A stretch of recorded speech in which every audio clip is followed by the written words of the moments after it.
নমস্কার বন্ধুরা, আমার টুম্পা মুখার্জি চ্যানেলে তোমাদের সবাইকে স্বাগত। আশা করছি তোমরা সবাই ভালো আছো, আমিও ভালো আছি। আজকে দেখো নিয়ে চলে এসেছি একটা মিষ্টির রেসিপি নিয়ে। আজকে বানাবো আমি আমের ক্ষীর। সবাইরই দুপুরবেলা খাওয়া দাওয়ার পরে বা রাতে খাওয়া দাওয়ার পরে একটু মিষ্টি খেতে ভালো লাগে, তাই না? তাই দেখো আমি আজকের আমের একটা মিষ্টি আমের ক্ষীর বানাবো। চলো সেটা কিভাবে বানাই তোমাদের সাথে শেয়ার করি। এখানে দেখো নিয়েছি গোবিন্দভোগ চাল। আমি 50 গোবিন্দভোগ চাল নিয়েছি আর 1 ঘন্টার জন্য ভিজিয়ে এখন এই গোবিন্দভোগ চালটা আমি রেখে দেবো, যাতে গোবিন্দভোগ চালটা নরম হয়ে যায়। আমি ভিজিয়ে দিলাম, ভিজিয়ে এই জলটাকে আমি পরে ফেলে দেব। চলো 1 ঘন্টা পর আসছি তোমাদের কাছে। আর এই যে দেখো এসে গিয়েছি। এখানে আমি নিয়েছি, বললাম না আমের দিয়ে ক্ষীর বানাবো, সেই কারণে দেখো আমি 2টো আম নিয়েছি। আম তো আমার লাগবেই। আর নিয়েছি দেখো এখানে ওই চালের সাথে তখন দিয়েছিলাম কয়েকটা কাজু বাদাম, চালের সাথে পরে পেস্ট করে নেব সেই জন্য। আর এখানে নিয়েছি দেখো আমি কয়েকটা পেস্তা বাদাম আর নিয়েছি কয়েকটা কিশমিশ। এটাও আমার লাগবে। কখন লাগবে, কী কাজে লাগবে, তোমরা আমার সাথে থাকো, অবশ্যই জানতে পারবে। আর এখন দেখো আমগুলোকে আমি কেটে নিচ্ছি। আমগুলো কেটে আমের থেকে আমি কিছুটা টুকরো টুকরো করে নেব আর কিছুটার আমি আমের পাল্প বার করে নেব পেস্ট করে।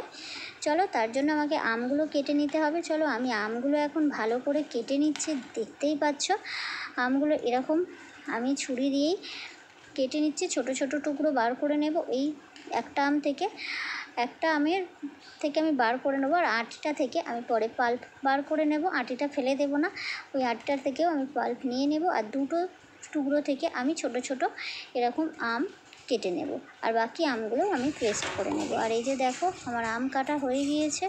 এখন দেখো আমি যে আর একটা আম ছিল সেই আম থেকে আমের পাল্পগুলো তুলে নিচ্ছি, নিয়ে আমটা ভালো করে সব পাল্পটা তুলে নিয়ে তারপরে আমি পেস্ট করে নেব। চলো তুলে নিই আমি। বন্ধুরা তোমরা তো সবাই অনেক কিছু আমের বানিয়ে খেয়েছো, তো এইভাবে আমের ক্ষীর বানিয়েও একবার খেয়ে দেখো। আমি যেভাবে বানাচ্ছি সেইভাবে খুব সুন্দর কিন্তু আমের ক্ষীরটা খেতে হয়। আর আম তো একদম শেষের দিকে, তাই সবাইকে বলছি আমি যেভাবে ক্ষীরটা বানাচ্ছি তোমরা বানিয়ে খেয়েও দেখবে, খুব সুন্দর লাগবে খেতে আমের এই ক্ষীরটা। চলো আম থেকে সমস্ত পাল্পগুলো আমি তুলে নেব। আর আমার চ্যানেলে নতুন বন্ধু এসে থাকলে তাকে জানাই আমার চ্যানেলে সুস্বাগতম। আমার চ্যানেলে আসার জন্য অনেক অনেক ভালোবাসা। সবসময়ের জন্য আমার পাশে থেকে যেও।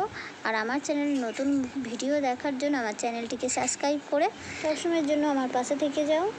আর এই যে দেখো যে আম থেকে ছোট ছোট আমি টুকরোগুলো নিয়ে নিয়েছি আর আমের পাল্প দেখতেই পেয়েছো পুরোটা সব বার করে নিয়েছি। আর এখন দেখো আম থেকে আমি সমস্ত টুকরোগুলোকে তুলে নিচ্ছি। এই আমের টুকরোগুলো আমার কাজে লাগবে আর আমের পেস্টটাও আমার কাজে লাগবে। কী কাজে লাগবে তোমরা আমার সাথে থেকে চলো দেখতে থাকো। আর এখন দেখো যে আটিটা ছিল সেই আটিটাও ফেলে দিচ্ছি না, আটিটা থেকেও আমি আমের পাল্প বের করে নিচ্ছি, তারপরে পেস্ট করে নেব আমি। আর এই যে দেখো এখানে আমার আমের পাল্পটা বার করা হয়ে গিয়েছে। এর মধ্যে আমি দিয়ে দেব চিনি। তার আগে এই যে দেখো আরও একটা জিনিস তোমাদের দেখাই। এই যে দেখো আমি নিয়েছিলাম 1 কিলো দুধ, দেখো ফুটিয়ে একদম ঘন করে নিয়েছি। আর এর মধ্যে দেখো কতটা সুন্দর মালাই জমেছে, দেখতেই পাচ্ছ খুব সুন্দর মালাই জমেছে। এই মালাইটা আমি নেব, মালাইটা আমার কাজে লাগবে। কী কাজে লাগবে তোমাদের চলো দেখাই। এই যে দেখতেই পাচ্ছ কতটা সুন্দর জমেছে মালাই, সেই কারণে দুধটাকে আমি আগে ফুটিয়ে নিয়েছি। তোমাদের আর সেটা দেখায়নি, কারণ এই যে দুধ ফোটানো অনেকটা সময় লেগেছে, তাই তোমাদের আর দেখালাম না। আর এই মালাইটা দেখো আমি পেস্ট করে নেব। এখানে দেখো আমি মালাইটা তুলে নিয়েছি, কত সুন্দর মালাইটা জমেছে দেখতেই পাচ্ছ, অনেকটাই মোটা হয়েছে। এই যে দেখো নিয়ে নিলাম আমি মালাইটা মিক্সারের বাটিতে। চলো দেখাই তোমাদের আর কি কি নিচ্ছি আমি এই বাটির মধ্যে মালাইয়ের সাথে দেখো আমি এখানে যে সেই চালটা ভিজিয়ে রেখেছিলাম গোবিন্দভোগ আতর চাল, সেই আতর চালটা এখন এই মালাইয়ের সাথে আমি দিয়ে নেব। আর কাজু বাদাম যেটা দিয়ে রেখেছিলাম সেটাও নিয়ে নেব, দেখতে পাচ্ছ। আর চালের যে জলটা ছিল সেটা আমি ফেলে দিয়েছি, দিয়ে চালটা আমি নিয়ে নিলাম। আর এখন দেখো এর মধ্যে আমি অল্প একটু দুধ দেবো, দিয়ে এটাকে ভালো করে আমি পেস্ট করে নেব। আমি দুধ দিয়ে এটাকে ভালো করে পেস্ট করব। দেখো আমি দিয়ে দিচ্ছি এর মধ্যে দুধটা দিয়ে আমি ভালো করে পেস্ট করে নেব। আর এখানে দেখো এখানে আমের যে পাল্পটা বার করেছিলাম সেই পাল্পের মধ্যে দিয়ে দেবো আমি 1 বাটি চিনি। আমার আমটা খুব মিষ্টি, তাই আমি চিনিটা কম ব্যবহার করব। তোমাদের আম যদি টক থাকে তোমরা কিন্তু চিনিটা একটু বেশি ব্যবহার করবে। বন্ধুরা চলো এগুলো আমি পেস্ট করে নিয়ে তারপরে তোমাদের দেখাচ্ছি। আগে পেস্ট করে নিয়ে আসি। এই যে দেখো বন্ধুরা, আমার পেস্ট করা হয়ে গেছে, দেখতেই পাচ্ছ কতটা সুন্দর চালটা পেস্ট হয়েছে। আর এখানে আমটাও দেখো খুব সুন্দর পেস্ট হয়ে গিয়েছে। আর গ্যাসের মধ্যে আমি দুধটা তো গরম বসিয়েই রেখেছি, দেখতেই পাচ্ছ দুধটা আমার গরম হয়ে আছে হালকা। এখন দেখো ওর মধ্যে হাফ বাটি দিয়ে দিচ্ছি, হাফ বাটি থেকে একটু বেশি দিয়ে দিচ্ছি মিল্ক পাউডার, গুঁড়ো দুধ। যেহেতু আমার দুধটা মানে গরমই আছে, তাই আমি দুধটা দিতেই দেখো সঙ্গে সঙ্গে ভালো করে নাড়িয়ে দিলাম। দুধের সাথে একদম মিশিয়ে গিয়েছে, একদম ভালো করে আমি দুধের সাথে মিশিয়ে দিয়েছি। খুব সুন্দরভাবে আমি একদম নাড়িয়ে দেখো মিশিয়ে দিলাম, যাতে একটু দুধটা দলা পেকে না যায়। আর আমার দুধটা খুব সুন্দর হালকা উষ্ণ গরম ছিল, সেই জন্য খুব সুন্দর দুধটা গুলে গিয়েছে। আর দেখো আমি বাটির গায়ে যে মালাইগুলো ছিল সেগুলো সবই কাচিয়ে দেখো ওই দুধের মধ্যে দিয়ে দিলাম সব নিয়ে। আর এখন দেখো যে আমি চালের গুঁড়োটা পেস্ট করে নিয়েছিলাম সেটা অল্প অল্প করে দিতে থাকবো আর নাড়তে থাকবো। একসাথে সব একদম দিয়ে দেবো না, অল্প অল্প করে দেবো আর নাড়তে থাকবো, তাহলে কিন্তু খুব সুন্দর হবে।